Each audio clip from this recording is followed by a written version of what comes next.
Hello everybody and welcome back. In today's video, we got a couple of things to discuss. We're talking about a couple of waiver updates, injury updates. We have a coaching change as the Ottawa Senators have fired head coach D.J Smith. We'll talk about that. Plus, on top of those things, we'll talk about the Colorado Avalanche. Could they be doing something really interesting right now? And we'll look at the goalie market. What sort of teams could be looking to make a goalie move? We'll get to all of that coming up right now.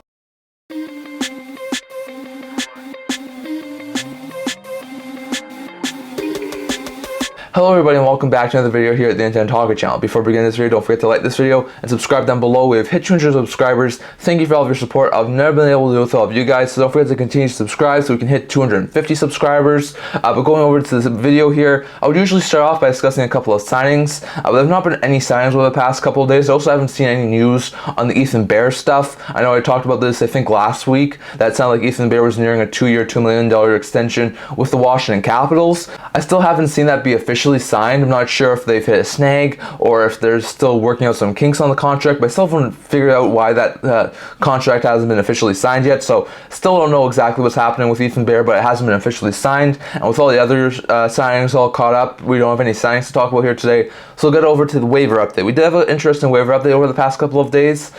So we talked about on Saturday how Hinostroza was placed waivers on Friday. We said we would probably wind up clearing, given the fact that he was a decent bomb six forward who I think could have wound up being claimed maybe for if the team really wanted a good fourth line forward, but I thought he would probably wind up clearing. He did wind up clearing, so I don't think that's too much of a surprise. And Hinostroza is a very good bomb six forward, a really good speedy penalty kill type player, but he's also not a regular NHLer at this point in time. He's more of a fringe NHLer, so I'm not overly surprised he wound up clearing. I just don't think any team really saw an upgrade with him, so he's cleared waivers, going to the minors. Not overly surprised about that. But then we got a really interesting waiver update on Saturday as the Carolina Hurricanes placed goaltender Raanta on waivers. That's a really big waiver placement. Raanta came into the season as the Carolina Hurricanes backup, was looked upon to be a really good, solid addition there for the Carolina Hurricanes, who kept him around after he sort of tested the waters of free agency this past year.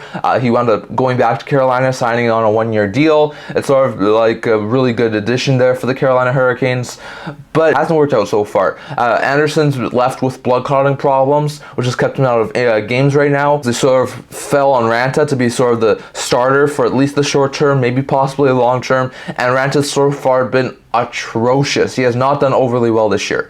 So the Carolina Hurricanes saw fit to waive him, and he has indeed cleared waivers. Now, I don't find this too surprising given the fact of his $1.5 million cap hit. No teams that currently has that much cap space, unless they're going to do something sort of a trade where it's money in, money out. No one's going to claim a $1.5 million goaltender on waivers.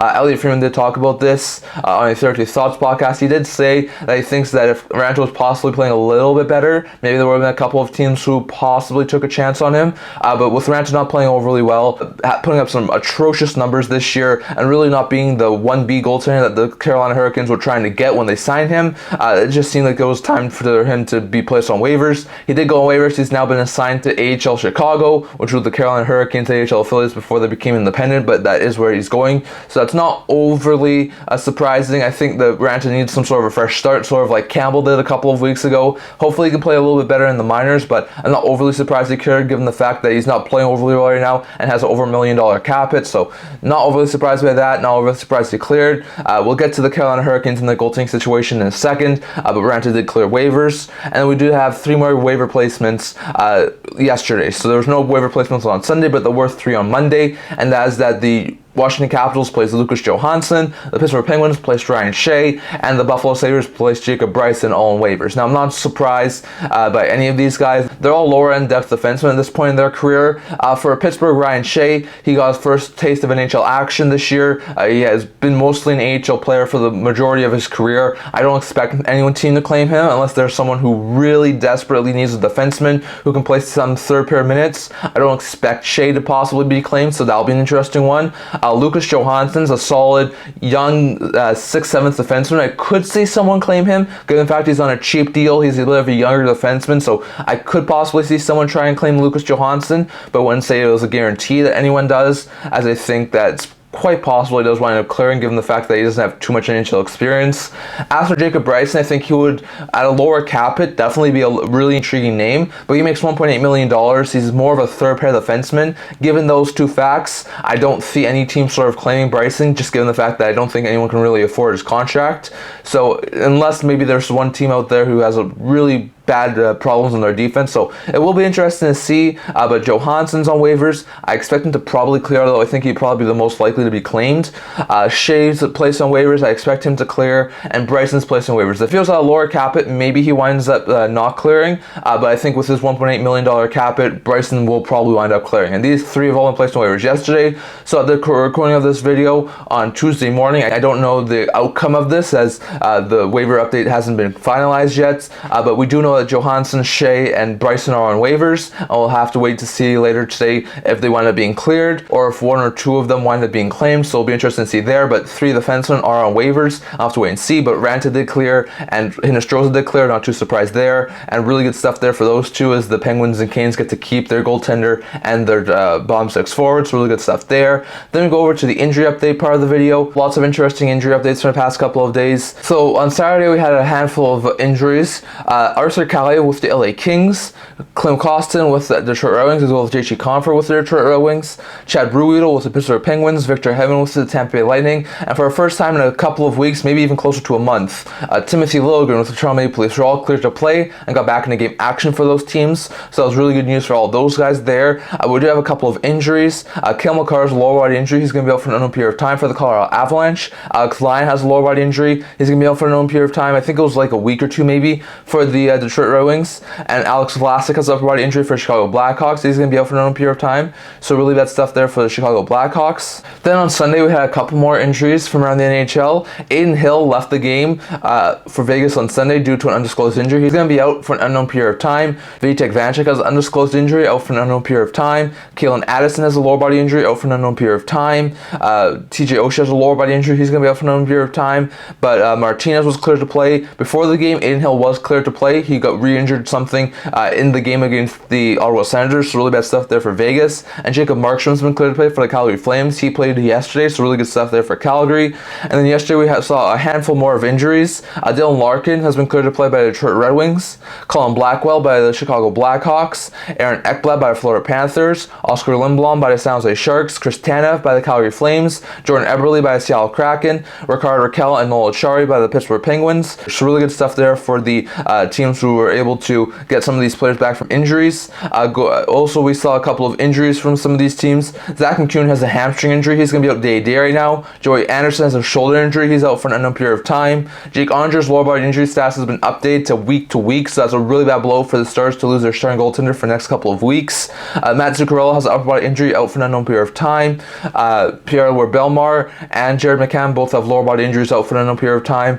Husso and Kostin are both injured for the Detroit Red Wings. Husso has a lower body injury, Kostin an upper body injury, and both are out for an unknown period of time. And then one recent update we got from injuries is Jack Quinn, who has missed the entire season so far due to Achilles injury, has been cleared to play. He should be able to get back into game action in the not too distant future for the Buffalo Sabres, which is a fantastic stuff there for the Buffalo Sabres. So really good win there for Buffalo. Really good stuff there for a lot of these guys, getting guys like Chris Tanev back, Rakell, Ekblad, getting Martinez back for Vegas. Lots of good things here, but bad injury updates for guys like Jake Oettinger is going to miss the next couple of weeks. Alex Lyon is going to miss the next little while. Zach McCune, who's out with an injury right now. Same thing with Joey Anderson in Chicago. Really bad injury updates for those guys, and hopefully they can recover and get back in the game action in the not too distant future. But really bad injury updates there. Next, going over to a coaching change. We saw a couple of recent coaching changes. One with the St. Louis Blues last week, and now we have yet another coaching change for over the past couple of days. Yesterday, the Ottawa Senators have fired D.J. Smith. I know Senators fans have wanted a coaching change for a while now. D.J. Smith has led this team to so many poor starts to begin the season. It's not even funny. I am a little bit of a Senators fan myself. I wasn't expecting D.J. Smith to probably be fired at this point in time. It sounded like Steve Staios and Michael Anlauer wanted to sort of calm the waters down, sort of make some stability. didn't really want to fire Smith, but after a fourth straight loss against the Vegas Golden Knights on Sunday, it just seemed like it had to be time. They're starting to fall into too much of a hole, and some even think that's too much of a hole right now that they can't dig themselves out of. I think it's possible given the fact that they still have a couple of games in hand, but it was time for D.J Smith to finally be fired. If you look at D.J Smith, yeah, he's been head coach of the Ottawa Senators since 2019. He was hired in May 23rd, 2019. He's been head coach for a couple of years now. He was in the final year of a contract. He was, I think, the only coach, if I'm correct. I think also Rob Bindermoor is in the final year of his deal, but he was the only coach of note, really, that was in the final year of his deal. So Smith, like I said, he's a decent coach. His record wasn't overly great. I think he has a losing record as head coach of the Ottawa Senators, but he was assistant head coach of the Toronto Maple Leafs for 4 years, from June 16th, 2015 to May 22nd, 2019, and then he was given a head coaching job of the Ottawa Senators from May 23rd, 2019 to December 18th, 2023. So he was head coach of the Ottawa Senators for full seasons and a half season, so it was really a long tenure career for the D.J Smith. A lot of people thought that he outlived his stay in Ottawa, again, the fact that coaches usually have like a 3 to 4 year shelf life, and he survived a little bit longer than that. So Smith really had a long tenure in Ottawa. The players really did like him, but just given the fact that he's gotten them off to so many poor starts over the past couple of years, that really cost them in the long run. It just seemed like, given the fact they're on a 4-game losing streak right now, it was time to sort of move on from him. So a really good move there for the Ottawa Senators, and a lot of Ottawa fans really did want to move, and they finally get it. So like I said, DJ Smith had that tenuous career in Ottawa. He was brought in to sort of help coach this young team back to the playoffs, and it never happened. So I think the move is right. Some do think that's possibly too little too late for the Ottawa Senators, and maybe they've done themselves into too big of a hole, but I think they can possibly still come out of this. So it will be interesting to see. But after firing DJ Smith, they promoted Jaques Martin as the interim head coach. Now, he was brought in a week and a half ago, 2 weeks ago, to be sort of a senior advisor to a guy like DJ Smith. A lot of people thought that meant DJ Smith was being fired. I don't think at the beginning he was brought in to be sort of D.J Smith's replacement. I think he was brought in to sort of look for a new head coach. I think originally the Senators really wanted to sort of wait out the season and then figure out what they wanted to do with D.J Smith, but I think it got to a point where they needed to sort of fire him. So with him being moved out, they bring in Jaques Martin, who does have coaching career before. He's been head coach multiple times for a lot of people, but he has indeed coached the Ottawa Senators. It was a very long time ago, back in the 96 season to 2004 season. He was the head coach of the Ottawa Senators, so he does have coaching experience, and he does have the interim tag right now. I don't think he's going to be the long-term head coach of the Ottawa Senators. I think they'll probably go for someone who's a little bit more well-experienced and a little bit younger than he is, but definitely he will be the interim head coach. Also, Daniel Alfredsson has been added to the assistant head coach position, so that's really good news to see one of the former Senators, longtime Senators, get a shot there at being an assistant coach. That's really good stuff there. See for Ottawa Senators, but still really interesting stuff there. So DJ Smith is out in Ottawa. A lot of fans really wanted this. They finally get it. So Smith is out 4 years. Really good tenure for the Ottawa Senators, but he has a losing record, and he's led them to so many poor starts. It's been really bad for them to ever recover from that. So I think it's the right move, in my opinion, for Ottawa. They bring in Jaques Martin, who has former head coaching career, who they brought as a senior advisor a couple weeks ago to head coach. I don't think that was the intention of bringing him in, but that's really good stuff there. Who does have coaching career, including coaching the Ottawa Senators about 2 decades ago. So it'll be interesting to see.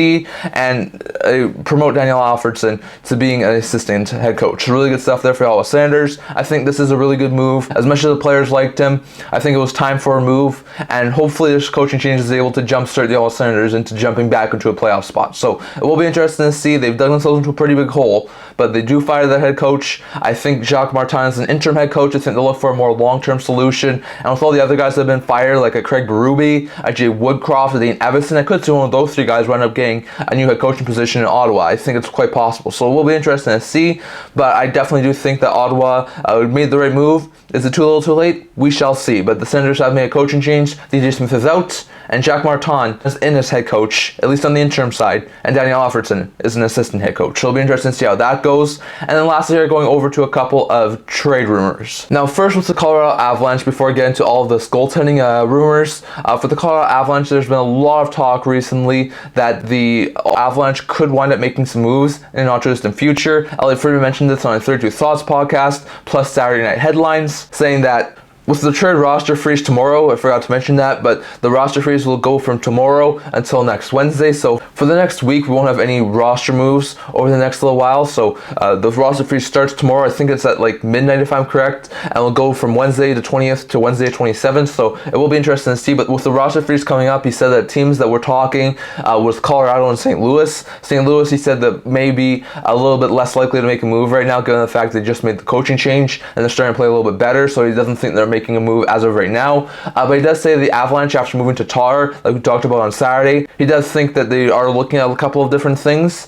We will be talking about them in the goaltending section, but he did mention that a lot of people do think they could go after a guy like Elias Lindholm with their newfound cap space. I think that's definitely a possibility. We talked about it in our last video. He would be a really good second line center, so or bump Johansen to be a third line center, and that will be a really decent center depth. Having McKinnon, Lindholm, and Johansen as a 1-2-3 punch down the middle, that would be absolutely fantastic. Do they have the assets to pull it off? Will they be willing to make a move at this point in time? I don't think they will be willing to make that move before roster freeze, but it does sound like the Avalanche will be doing something before deadline, and a lot of teams are sort of wondering what are the Colorado Avalanche going to do before a deadline, so it will be interesting to see, but we do know that the Avalanche are looking to try and make some moves, and it does sound like they could have some interest in Elias Lindholm. I'm not saying it's a guarantee. Elliot Friedman did say that a lot of other teams do have interest, so it's no guarantee that they'll acquire him, but it does sound like with their newfound cap space, they could go after a guy like Elias Lindholm, and if not Lindholm, it does sound like the Avalanche will try to add some pieces before a trade deadline. But that's your update with the Colorado Avalanche. Then going over to a quick goalie update here. I've sort of concocted a list of teams that I think are going to be interesting names to watch out for. A lot of people, including Kevin Weeks and Elliot Friedman, over the past couple of days, have said that the goalie market is starting to turn. It sounds like there's a lot of interest right now in goaltenders. So I sort of concocted the list as teams who I think could definitely use either goalie upgrades or who have goaltenders who are possibly being mentioned in the rumor mill. There's actually quite a few teams who I think could make some goalie moves this year. So I'll go through my list. Any teams who have sort of been in the rumor mill over the past couple of days, who have sort of had some rumors be attached to them, I'll sort of touch a little bit more on. Here are the teams who I think could make some goalie moves in the not too distant future. First, Buffalo. There's been a lot of talk over the past little while that they need some goaltending improvements. They sent Levi down for a couple of games in Rochester. He did really well. He came back up. Since he's come back up, he's actually done quite well. But do they really want to run with a Levi-Luukkonen tandem? Do they really want Comrie being a third-string goaltender? I think there's still a possibility that they could move one of Luukkonen or Comrie to improve that goaltending tandem, and maybe bring in a veteran to at least be a 1A to Devin Levi and sort of work him in slowly instead of him being the sole starter. So I could see Luukkonen or Comrie be moved and the Sabres add someone. Not exactly sure who they would target, and not exactly sure if they would move Luukkonen. If they do acquire a veteran goalie, could they consider moving Levi to the minors on a regular basis and have a Luukkonen and a veteran be a sort of tandem they need? I think they need some sort of change in goaltending. They're 3 games below 500. They're not doing overly well right now. I'm not sure if Luukkonen or Comrie are the answer. I know Levi long-term is the goalie of the future. I'm just not sure if he's the goalie of right now. So I do think the Buffalo Sabres could be looking to do something with their goaltending. The Detroit Red Wings, same sort of thing. James Reimer's been sort of the third stringer the entirety of the season. I don't think they'll do anything right now, given the fact that they have injuries to Lyon and Husso, and given they need some goaltenders there, I think they'll keep Reimer for the time being. But I think later on to the season, Reimer's in the final year of his deal. He's not been overly good as a solid backup goaltender that they brought him in to be. He's been sort of the third stringer. I think there will be some teams interested. I think he will be a guy who ends up being moved. He's a decent 1B goaltender. He's not making overly much money. He's in the final year of his deal. I think there'll be a lot of teams interested in him. So I definitely think that Reimer's the guy we have to watch out for. I think Detroit will wind up trading him at some point. Montreal with Allen and Primo, I think that's a possible trade option there too. There's been a lot of talk throughout the entirety of the season that Montreal will trade a goaltender to sort of destroy their three-headed goalie monster. There's been talk about all three of their goaltenders. Montalvo at some points, Allen at some points, Primo at some points. But with Montalvo signing an extension, Primo also playing a little bit better lately. It seems like Allen's the more likely of the three to be traded. I could definitely see a lot of teams have interest in Allen. The problem would be the cap hit. I definitely think they would have to try and work something out to try and make the cap hit work. But definitely seems like there's some interest in Montreal to try and move Allen. And I think they will do it eventually. So that's a name we have to watch out for. Going over to the Metro Division, there are three teams there. Carolina first. We know that Anderson is probably going to miss the rest of the season due to his blood clotting issue. There's definitely been some talk that maybe he could come back at some point in the not too distant future, but I think it's definitely still possible that we have to wait a little bit more. So it'll be interesting to see about that. But on top of Anderson being out for the next little while, Raanta's not played over very well. He's in the minors now. Kochetkov has not done fantastic this year. I still think he's a really good goaltender of the future, but I think at this point in time he's more of a backup. So with that sort of thing in mind, it seems like Carolina's in the goalie market. They want to add a goaltender. I think they'd be open to moving Raanta if it ends up getting them a goaltender. So I think they'd be willing to move Raanta to another team and bring in a new goaltender. So it will be interesting to see, but I've seen Elliot Friedman mention this too. He thinks that the Carolina Hurricanes need a new goaltender. Ranta's not worked out well. They can't count on Anderson being back. Kochetkov, I think, is more of a 1B. So at this point in time, I think they are looking for a goaltender, and whether that be a long-term upgrade or a short-term upgrade, look for Carolina to try and add a goaltender, and I wouldn't be overly shocked if Antti Raanta was on the way out. If you look at the Columbus Blue Jackets, that's another team that Elliot Friedman has mentioned as possible being a trade option. He's mentioned Spencer Martin over the past little while as a possible trade candidate, given the fact he's a pending UFA. But on top of that, he's also recently mentioned Elvis Merzlikins. He thinks that the Jackets and Merzlikins could mutually agree to sort of go their separate ways and try and find Merzlikins a new place to play. Merzlikins has been a decent 1A goaltender. He's making $5 million. It will be a difficult contract to move, but there could be a couple of teams out there who I think could definitely benefit from adding a goaltender. So when the Jackets have a 3-headed goalie monster, Tarasov, I think the future of that team in net, and I think they'll probably move one of Martin or Merzlikins and keep the other one, so it will be interesting to see. But the Jackets are probably going to move a goaltender in the not too distant future. I look at New Jersey Devils. They need to add a goaltender. They've wanted to add a goaltender for a while now.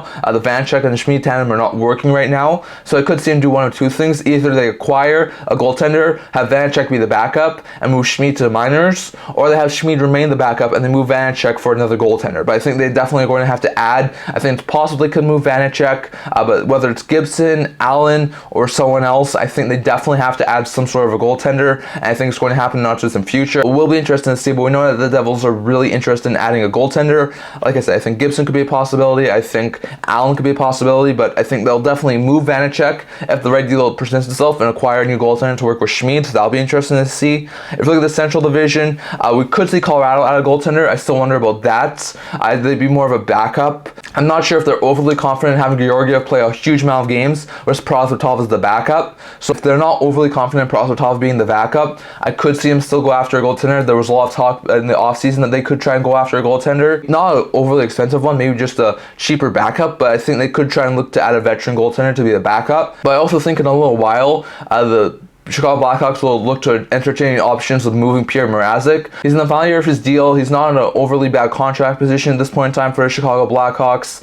They could retain 50% of his salary. I think there'll be a lot of teams with the way Mrazek's played this year that could have some interest for like a late depth draft pick. So I could see the Blackhawks make a move in goal. On top of that, Arizona with Kirill Vejmelka. I've seen some reports over the weekend saying that Vejmelka could be a guy on the move. Kelvin Weeks said that there's a lot of teams interested in him, and even though he wants to remain in Arizona, the Coyotes could wind up trading him. I think that's definitely a possibility, especially with the fact that Ingram has sort of established himself as the 1A goaltender in Arizona now. So with him being the 1A goaltender, if Vejmelka could be moved, they could get a backup in return, and they could sort of get a little bit more draft capital, a little more picks. They could go after maybe a young defenseman. I think the Arizona Coyotes will be willing to do that. So I could definitely see Vejmelka be a guy on the block, and he's a guy who we're going to have to watch out for. So with Ingram's improvement and his emergence as a solid starter, I think Vejmelka could be expendable for the Arizona Coyotes, so he's another name we have to watch out for. And then the Pacific, there's a lot of teams who could definitely make goaltender moves. We could see Seattle add. I've seen a lot of people say that the Kraken are not happy with their goaltending right now, so we could see them maybe add someone. I'm not sure if they'd be willing to trade Decord, and it would be really hard to trade Grubauer, but I think they could definitely add someone. I know they've been linked to a guy like Jake Allen, so it will be interesting to see, but I think Seattle at some point will add a goaltender, whether it be on a short-term or a long-term basis. We've seen San Jose be interested in possibly making a goaltender move. They have a really good goaltender, Mackenzie Blackwood, signed for this year and next year on not too expensive a contract. He's actually played fantastic this year. I could see the Sharks wind up moving him, so I could definitely see Blackwood be a possible trade candidate for the San Jose Sharks. That'll be an interesting one to see. For the LA Kings, I could see them try and add. Elliot Friedman mentioned this as well. He said that they could look to make a big sort of upgrade on their goaltending side around the trade deadline on the 30 South podcast yesterday. I do wonder if if they possibly just add a backup. Copley is currently on long-term injury reserve right now. I'm not sure how much confidence they have in Rick being a long-term backup for a time being. I think Talbot's played fantastic. I'm not sure if they really want to add a starter to sort of take Talbot's role from him. So I'm not sure if they add sort of like a 1B sort of insurance behind Talbot, or if they add a really good, legit long-term NHL starter. So it will be interesting to see, but I definitely see LA adding a goaltender, whether it be a backup or someone who can replace Talbot as a starter. We know Gibson's possibly on the move for the Anaheim Ducks. We know Dostal's the future net in Anaheim. We know that Gibson has wanted out for a little while now. There's been rumors about him being traded for the last 2 years. I think there's definitely going to be some teams out there who possibly try and add him even before a deadline. I could see definitely some teams do that. The Ducks could definitely get a huge asking price for Gibson if he was able to get moved. So I think the Ducks Gibson is a guy who we have to watch out for. The Flames Vladar. Markstrom's now back. Now going to have Markstrom as the starter, Wolf as the 1B. That really doesn't leave much of a fit for Dan Vladar. So I think Vladar is definitely going to get moved at some point. Definitely really interesting stuff there for Calgary, but I think at some point they will have to move Vladar. He's still got this year plus one more season at $2.2 million cap hit, which isn't a bad contract in my opinion, but I definitely think that the Flames really don't need Vladar with Wolf and Markstrom, so I expect Vladar to be moved at some point, whether that be in season or in the off season. Vladar will get moved, and I think there could be a couple of teams interested in him as like a good solid 1B goaltender. And then also we know the Edmonton Oilers need to move a goaltender. We know that Elliot Freeman mentioned this. He says the Oilers are definitely looking at a goaltender on a Third Subs podcast yesterday. He said that the Oilers could definitely be looking to add a goaltender. He said Pickard was a good stopgap option, but he's not a long-term option. Campbell continues to have poor performances in the AHL after having a really good stretch for a little bit of time. He's not doing overly well right now, and I do still think that they will wind up giving him a shot at the NHL at some point, but at some point I think they will wind up deciding that they will have to move him, and I think they will try and make a really big trade to add a long-term sort of either tandem goaltender or legit starter for Stuart Skinner. So it will be interesting to see, but I expect Campbell to be moved at some point, and whether it be a short-term option or a long-term option, I expect them to add a goaltender in the not-too-distant future. So it will be interesting to see, but we're looking at Buffalo here, possibly moving one of Luke Comrie to add a veteran goaltender. Reimer possibly being moved by Detroit. Allen possibly being moved by Montreal. I think Carolina can move Raanta and add a goaltender to sort of work with Kochetkov for a time being. I think Merzlikins or Martin could wind up being on the move for the Columbus Blue Jackets. Vanacek could possibly be moved by the New Jersey Devils. They could try and add a goaltender to either work with Vanacek or to work with Schmid, one of those two. I think Vejmelka's on the block for the Arizona Coyotes if the right deal comes along. I think Mrazek could be a guy who's moved by the Chicago Blackhawks. I think Colorado could look to add the backup goaltender if they're not too happy in Prosvetov being the backup. I think Gibson's a possible trade option there for the Anaheim Ducks, because I think Dostal's the future net, and Gibson really wants to be on a cup contending team. I think Vladar is a possible trade option for Calgary, given the fact they still have Wolf, they still have Markstrom, they still have a solid duo. They don't need Vladar. I think Edmonton's going to make a move at some point. They need to sort of have a solid tandem between Skinner and someone else. Campbell's not playing overly well.